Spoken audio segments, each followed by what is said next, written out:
The laws of chemical combination were explained laws, experimental laws. Science में जैसे कि हम लोगों ने पहले पढ़ा था कि महर्षि कणाद ने बताया था कि जो किसी मैटर का स्मॉलेस्ट पार्टिकल होता है उसको हम लोग परमाणु कहते हैं। बाद में इसको एटम कहा गया, लेकिन चूंकि रिटेन कंडीशन में नहीं था, रिटेन फॉर्म में नहीं था उनका लॉ, इसलिए उसको उतना प्रामाणिकता नहीं मिल पाई या लोग उसको एक्सेप्ट नहीं कर पाए जितना जॉन डाल्टन को कर पाए। The only logical explanation of the laws of chemical combination is that matter must be made of the minute or unit particles। देखिए मिनट है लेकिन यहाँ पर इसको हम लोग मिन्यूट पढ़ते हैं। Unit particles which take part in chemical combination in fixed whole numbers। These unit particles of matter were called atoms। किसी भी केमिकल रिएक्शन में एटम पार्टिसिपेंट होता है, एटम पार्ट लेता है, atom takes part in a chemical reaction. Molecule नहीं, देखने में मॉलिक्यूल होता है लेकिन जैसे केमिकल प्रोसेस रिएक्शन स्टार्ट होता है वहां पे मॉलिक्यूल तुरंत जो है ब्रेक हो जाता है और ब्रेक होके एटम्स के फॉर्म में चला आता है। हमेशा केमिकल रिएक्शन में एटम ही पार्टिसिपेंट होता है, लेकिन केमिकल के बाद जब प्रोडक्ट बनता है तो फिर वो मॉलिक्यूलर फॉर्म में बनता है। लेकिन रिएक्शन के दौरान during the chemical reaction molecule breaks into atoms. Chemical reaction के समय पर मॉलिक्यूल जो एटम में कन्वर्ट हो जाता है। एंड डाल्टन्स एटॉमिक थ्योरी, जैसा कि हम लोग थोड़ा थोड़ा जानते हैं इसके बारे में, प्रीवियस क्लासों में आप पढ़े हैं। The theory that all matter is made up of very teeny indivisible particles is called the atomic theory of matter। The theory that all matter is made up of teeny particles, कोई भी matter tiny particle से मिलकर बना हुआ है जिनको हम लोग एटम्स कहते हैं। इन एटम्स के बारे में डाल्टन ने कुछ अपना ला दिया, उसी को हम लोग डाल्टन थियरी या डाल्टन पोस्टुलेट्स कहते हैं। All the matter is made up of very small particles called atoms। पहला उनका कहना था कि जितने भी मैटर हैं वो स्मॉल पार्टिकल और टीनी पार्टिकल से मिलकर बने हुए हैं जिनको हम लोग एटम्स कहते हैं। Atoms can not be divided. Second उन्होंने कहा कि एटम्स आर इंडिविजिबल, उनको हम फर्दर डिवाइड नहीं कर सकते हैं। Atoms can not be divided, further divided, उनको हम फिर तोड़ नहीं सकते। Atoms can neither be created not destroyed. Atoms को न तो हम क्रिएट कर सकते हैं, न उत्पन्न कर सकते हैं, न ही डिस्ट्रॉय कर सकते हैं। Atoms are of various kinds, they are as many kinds of atoms as are elements.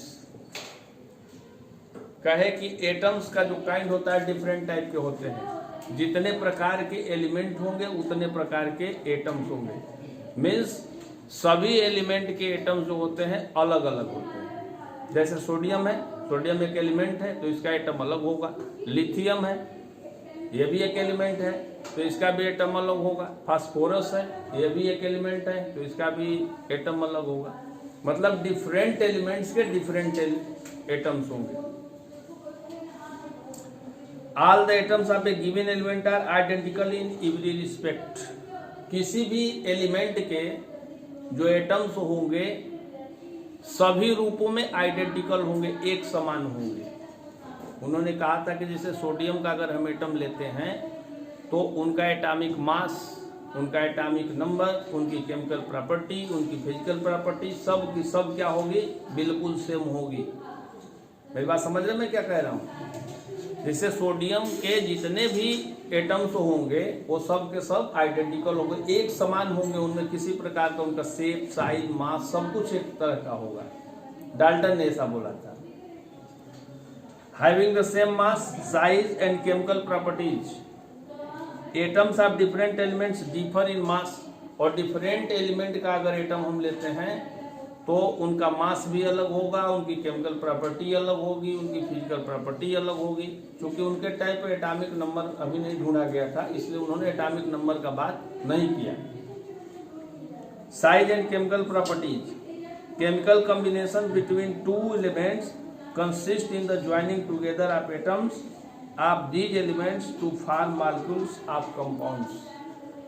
और टू एटम्स अगर केमिकल रिएक्शन में पार्टिसिपेंट होते हैं, भाग लेते हैं, तो एटम्स आपस में मिलकर क्या बनाएंगे?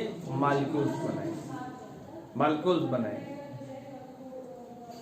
तो इस तरह से डाल्टन की थ्योरी को अगर हम जनरलाइज करें, छोटे में अगर करें, तो हम कह सकते हैं कि एटम किसी मैटर का स्मॉलेस्ट पार्टिकल होता है।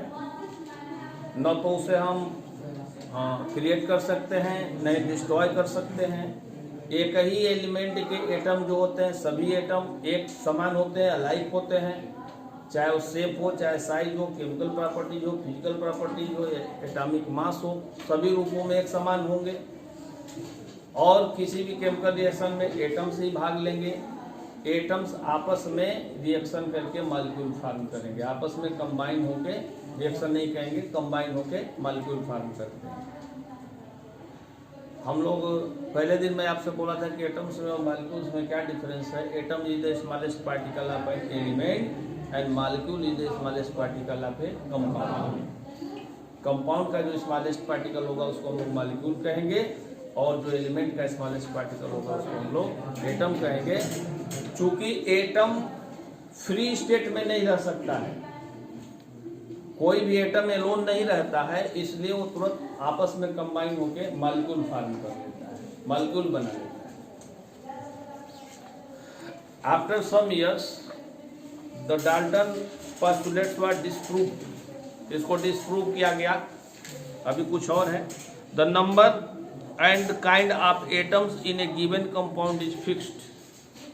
कह रहे हैं कि नंबर और उसका काइंड किसी भी कंपाउंड में फिक्स होता है, मतलब एक कंपाउंड में कितना आइटम्स होगा वो नंबर फिक्स है।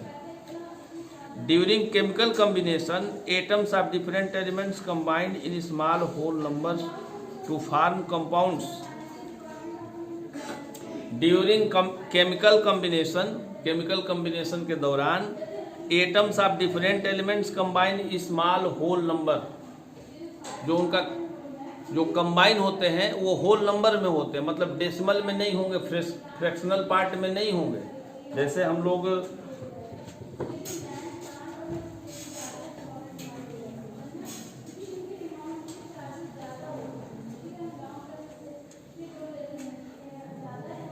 ये चैप्टर कौन सा है?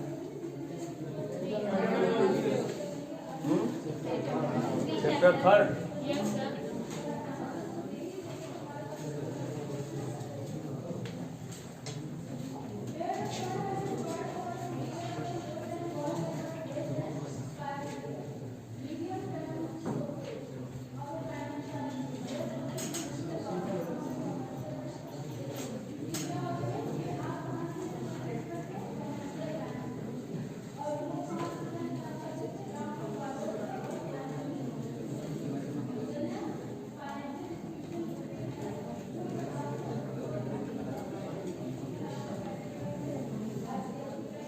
देखें,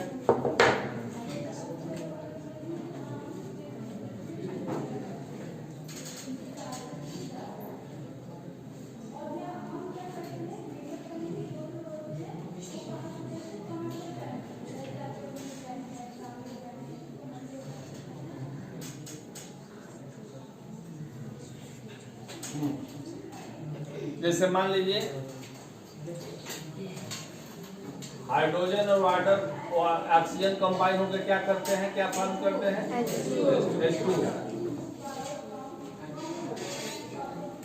H2O। यहां आप देखेंगे अगर हम इसका मास लें तो 2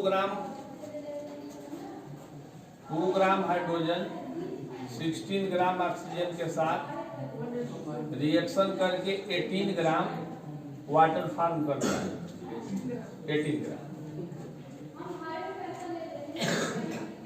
यहां भी देख रहे हैं ये होल नंबर है, जैसे 2 एटम्स कर सकते हैं हम हाइड्रोजन के, 2 मॉलिक्यूल है हाइड्रोजन के, ऑक्सीजन के 1।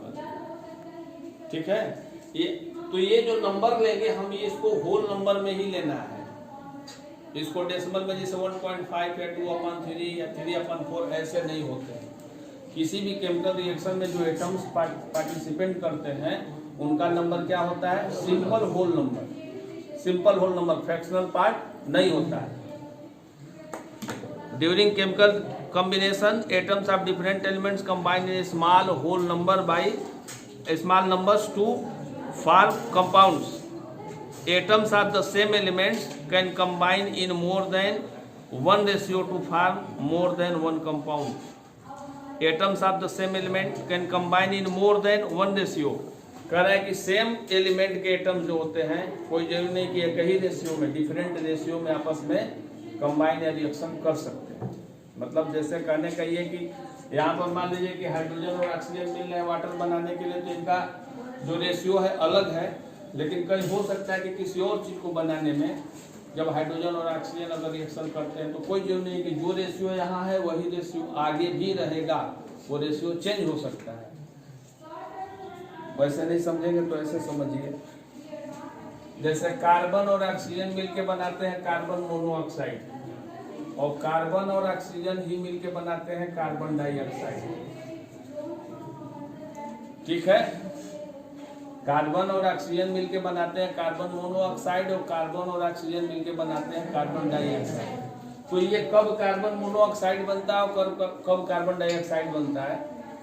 अगर लिमिटेड अमाउंट है ऑक्सीजन का, लिमिटेड अमाउंट, तो कार्बन मोनोऑक्साइड बनेगा, और अगर एक्सेस अमाउंट है ऑक्सीजन का तो कार्बन डाइऑक्साइड बनता है। लेकिन ये जरूरी नहीं कि यहाँ जिस रेशियो में ऑक्सीजन के साथ ये कार्बन कंबाइन हो रहा है वहां भी इसी रेशियो में कंबाइन होगा, उसका रेशियो चेंज हो सकता है, ऐसा डाल्टन का मानना है। ठीक है, Dalton's atomic theory was based on law of the chemical combination. इनका जो लॉ था केमिकल कॉम्बिनेशन पे बेस्ड था। The postulate of Dalton's atomic theory that atoms can neither be created not destroyed was result of the law of conservation of mass given by Lavoisier. Lavoisier ने क्या दिया था?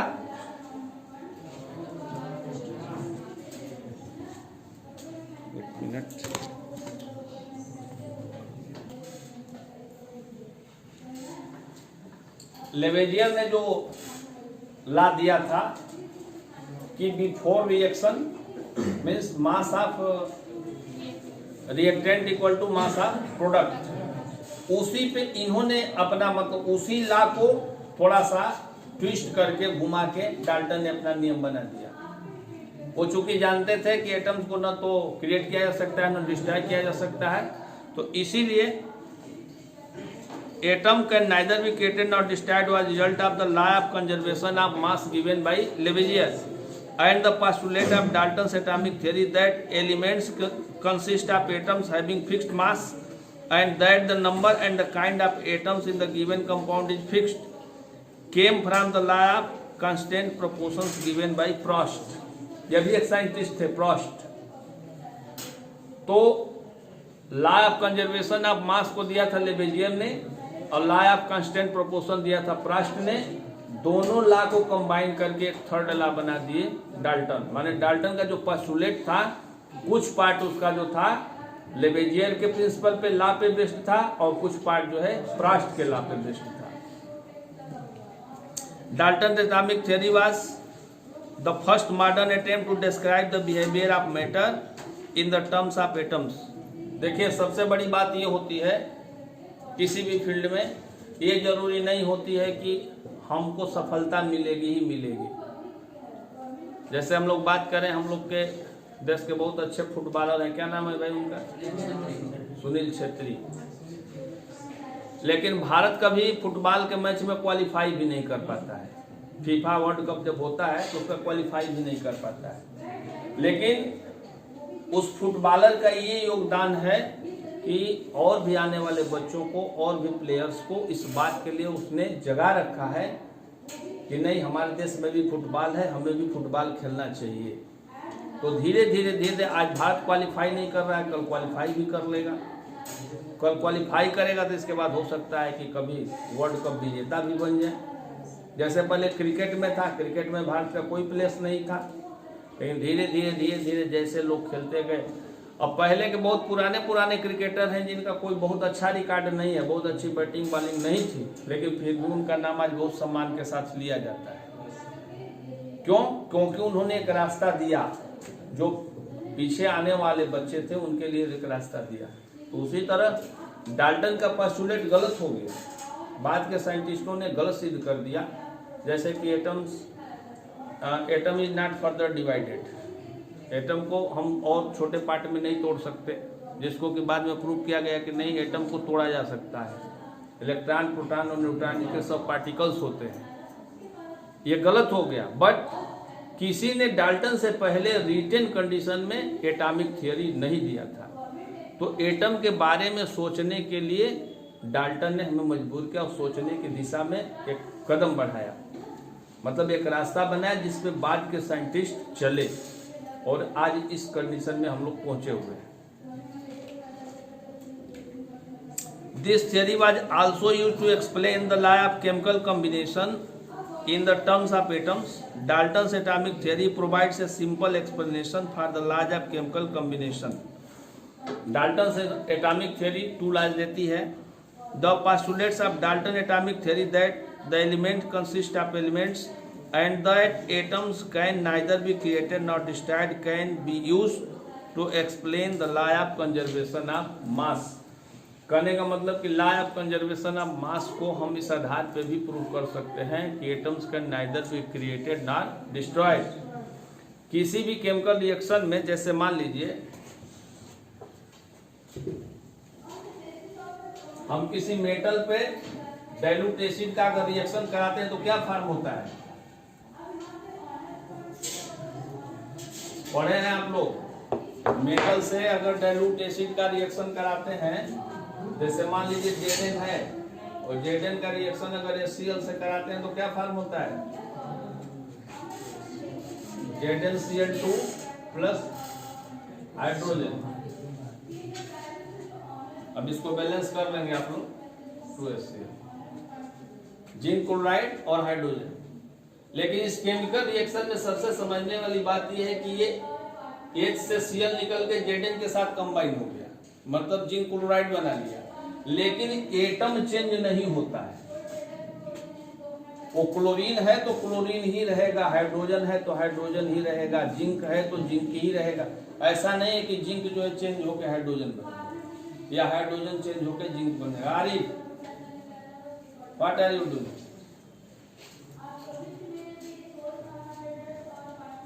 ये hydrogen है तो hydrogen ही रहेगा, भले किसी के साथ वो कंबाइन हो जाए, लेकिन हाइड्रोजन के एटम है तो हाइड्रोजन के ही एटम हो जाएंगे। एटम चेंज होकर दूसरे एलिमेंट के एटम नहीं बनते। इस बात को आप लोग एकदम बिल्कुल ध्यान में रखेंगे। अब देखने में तो इसका रूप चेंज हो गया ना, ये Cl था यहाँ पर, लेकिन यहाँ पे क्या हो गया, जिंक क्लोराइड हो गया। हाइड्रोजन यहाँ से डिस्प्लेस हो गया, अलग निकल गया। ये जो है इवोल्यूट होती है, मतलब इवाल्व होती है, यहाँ से हाइड्रोजन गैस निकलती है। एक जनरल प्रॉपर्टी है कि अगर डाइल्यूट एसिड के साथ हम रिएक्टिव मेटल्स का अगर रिएक्शन कराते हैं, एक्टिव मेटल्स का रिएक्शन अगर कराते हैं, तो जिंक बन साल्ट बनता है और हाइड्रोजन इवाल्व होती है, हाइड्रोजन गैस निकलती है ना। जैसे मान लीजिए इसी के साथ H2SO4 का करा लीजिए, चाहे सोडियम के साथ कराइए, HCl, क्या होगा, ये सोडियम क्लोराइड होगा प्लस H2। H2SO4 भी अगर करेंगे तो भी Na प्लस H2SO4, ये हो जाएगा Na2SO4 प्लस H2।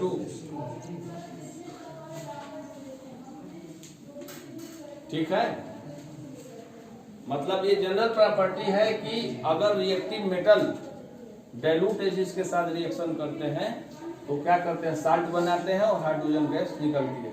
लेकिन ऐसा नहीं है कि यहाँ सल्फर है तो सल्फर यहाँ चेंज होकर कुछ और हो जाए। सल्फर के जो एटम है वो सल्फर के ही एटम रहेंगे, जो ऑक्सीजन के एटम है वो ऑक्सीजन के ही एटम रहेंगे। मेरी बात समझ रहे हैं?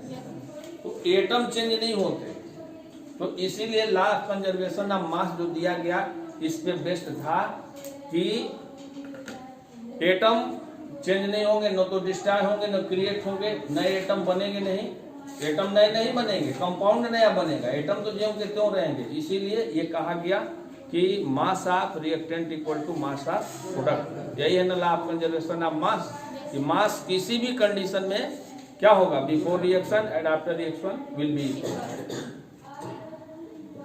The postulate of Dalton's atomic theory that elements consist of atoms having fixed mass and that the number and the kind of atoms of each element in a given compound is fixed can be used to explain the law of constant proportions। जो इन्होंने कहा था कि atom का number और mass change नहीं होगा, तो इसका हम लोग यूज कर सकते हैं लॉ ऑफ कांस्टेंट प्रोपोर्शन को प्रूव करने में, या एक तरह से कहें तो इन्हीं दोनों के आधार पर इनका पोस्टुलेट भी बेस्ड था। बाद में डाल्टन्स के लॉ को, पोस्टुलेट को डिस्प्रूव कर दिया गया, और आप लोग आइसोटोप्स एंड आइसोबार्स पढ़े होंगे, पढ़े हैं? आइसोटोप्स पढ़े हैं? नहीं पढ़े हैं सर? वैसे तो मुझे पढ़ाना ही है, लेकिन आप पढ़े हैं। एटॉमिक नंबर सेम रहता है और एटॉमिक मास डिफरेंट हो जाता है। अब कुछ ऐसे एलिमेंट होते हैं जिनका एटॉमिक नंबर सेम रहता है, एटॉमिक मास क्या हो जाता है, डिफरेंट हो जाता है। ऐसे एलिमेंट्स को हम लोग कहते हैं आइसोटोप्स।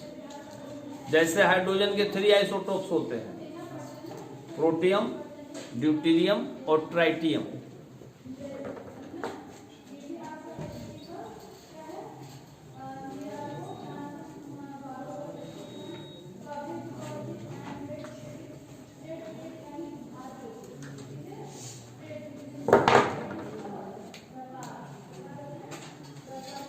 ये जो हम यहाँ लिखते हैं इसका एटॉमिक नंबर लिखते हैं, और यहाँ जो लिखते हैं एटॉमिक मास लिखते हैं, इसको हम लोग कहते हैं प्रोटियम।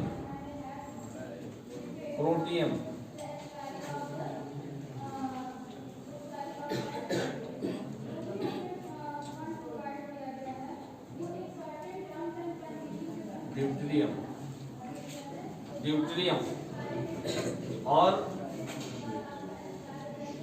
ट्राइटियम।